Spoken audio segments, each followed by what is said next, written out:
we want to take a look at how to use matrices to solve systems of equations.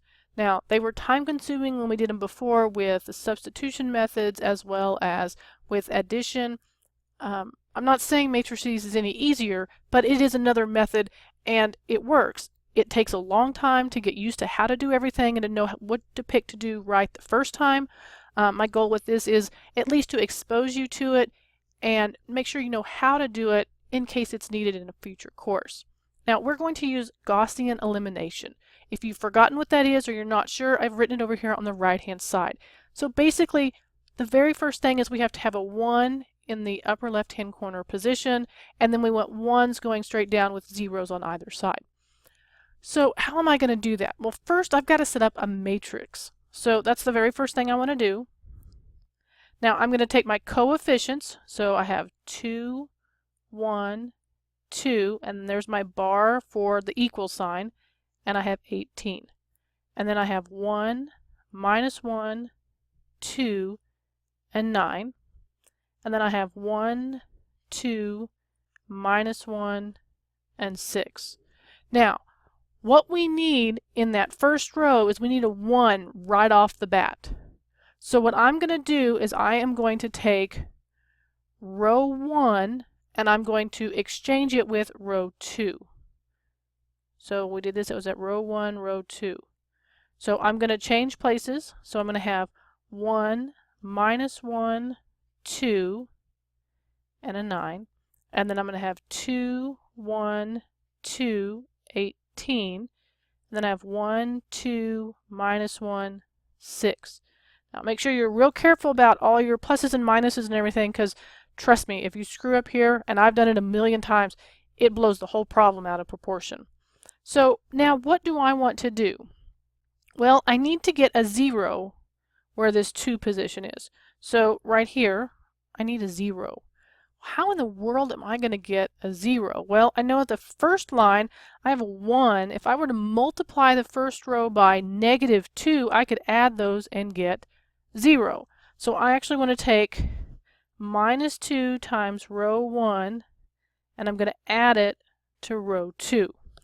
Okay, so what does that look like? Well, row 1 stays the same. So I'm going to rewrite it. Row 3 stays the same. So I'm going to rewrite it. Now, I need to take minus 2 times row 1. So that would be negative 2, and then I would have a positive 2, and then I would have a negative 4, and a minus 18. Now I need to take those numbers and add them to row 2. So minus 2 plus 2 is 0. Plus 2 plus 1 is 3. Minus 4 plus 2 is minus 2. Minus 18 plus 18 is 0.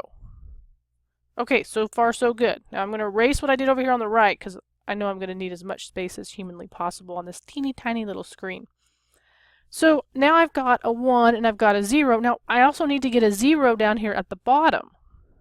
So in order to do that, it looks like the easiest thing for me to do is the same thing I did with row 1, only this time I'm just going to multiply row 1 through by a negative and then add it to 3. So I'm going to do negative 1 times row 1 plus row 3. So that means the only thing I'm changing is row 3. So I'm going to go ahead and rewrite row 1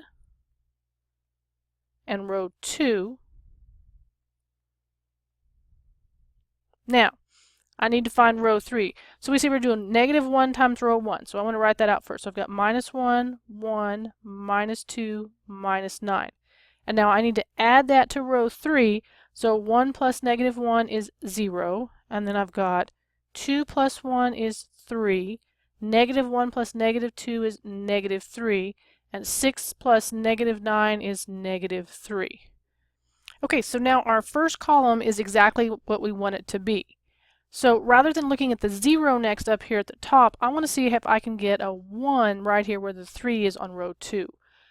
I can't really add anything because if I add anything, I might lose something else that I have already established. So what if I just take 1/3 times row 2? So if I do that, I'm going to copy down row 1, which is 1, negative 1, 2, 9. And I'm going to copy down row 3, which is 0, 3, minus 3, and minus 3. Now, I'm going to take a third of the second row. So that's going to be 0, 1, minus 2 over 3, and 0.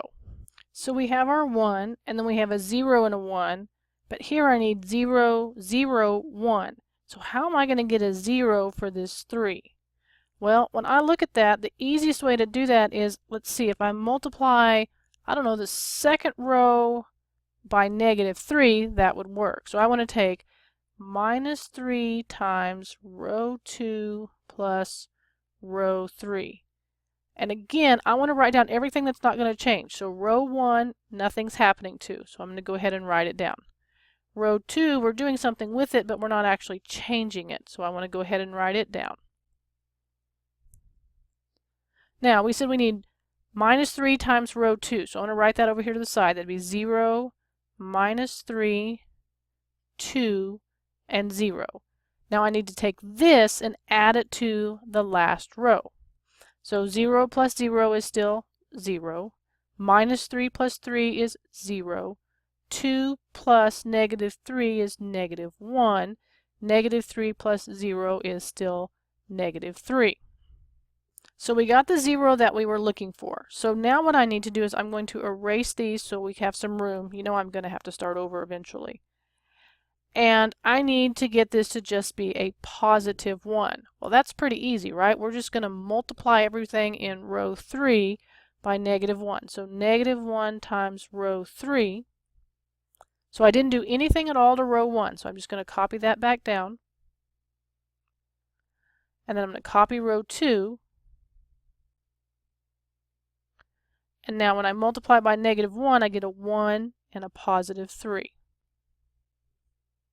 In our last step, this is the final matrix that we had established. Now, do you want to keep going? The answer on that is no, we don't. Now, I know we wanted to look like Gaussian elimination. We don't have the 0 triangles up in the right-hand corner. But at this point, I can do backward substitution. So how do I do that? Well, we know that this is our x, this is our y, and this is our z. So knowing that, with the zeros here, I know that z equals 3. Now if I go to the next line, I've got y minus 2/3 equals 0. Oh, 2/3 z, sorry. And then I've got x minus y plus 2 equals 9. And again, I left the z out. I don't know what's up with that. So now what all I have to do is I can plug in that z value. So if I look at y minus 2/3 z, make sure we get it this time, equals 0, everywhere there's a z, I'm going to plug in 3. So I've got 2/3 times 3 over 1 equals 0. The 3's cancel. I've got y minus 2 equals 0, so y equals 2. I want to do the same thing with the last one. I've got x minus y plus 2z equals 9. Well, now I know what y and z are, so I can do x minus 2 plus 2 times 3 equals 9. I get x minus 2 plus 6 equals 9. X plus 4 equals 9. X equals 5. So, now that almost 10 minutes have passed, I told you these are extremely long problems, I actually have a solution set. I'm going to go ahead and box those, because I'm sure that you may have lost those. I think I kind of lost some after all this time. And now I'm going to actually write the solution set, so that's going to be 5, 2, 3.